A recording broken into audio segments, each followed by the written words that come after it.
we present Anthony Head reading Francis Durbridge's Send for Paul Temple.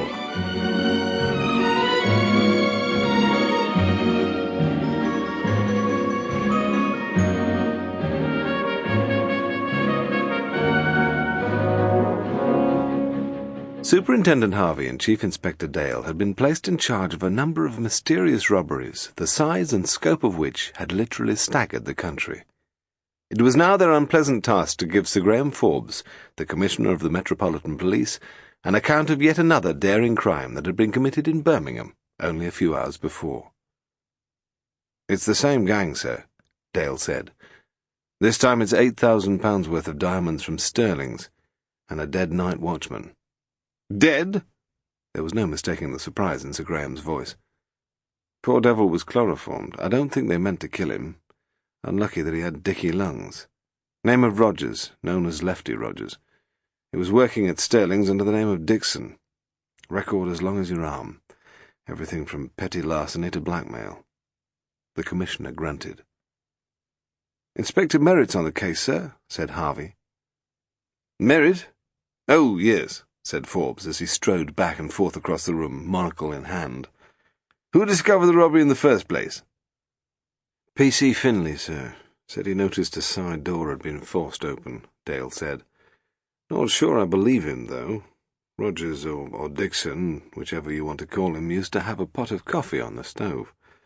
And I rather think P.C. Finlay has a liking for coffee." "Do you think he knew Dixon was an ex-con?" asked Forbes. Dale hesitated. "No, I don't think so." "This is the fourth robbery in 2 months, Dale," the Commissioner said impatiently. "What does Merritt have to say?" "He's in a complete haze, poor devil," Dale replied. "There wasn't a mark on the safe, so he reckons it could be an inside job. Keeps talking about some huge criminal organisation, but then he always had a fanciful imagination. We all know criminal organisations are all very well in novels, but in real life—" "Actually, sir," Harvey interrupted, "I'm inclined to agree with Merritt." Dale looked shocked. "Well, let's face the facts," Harvey continued. "If it was one of the usual suspects, Benny Lever or Dopey Croman or Spilly Stetson, we'd have had them locked up ages ago.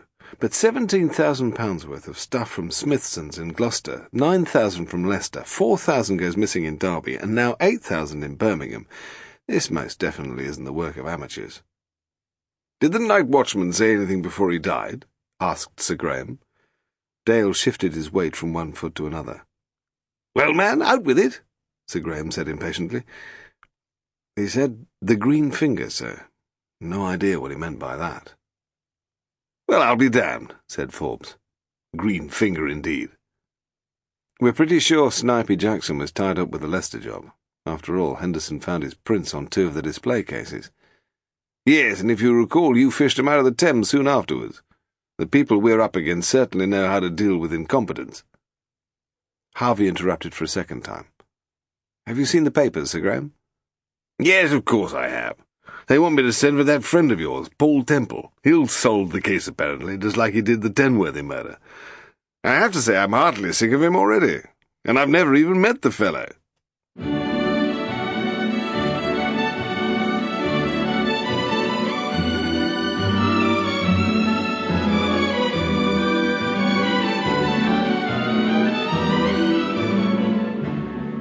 Send for Paul Temple had indeed become almost a national slogan in certain areas of the press.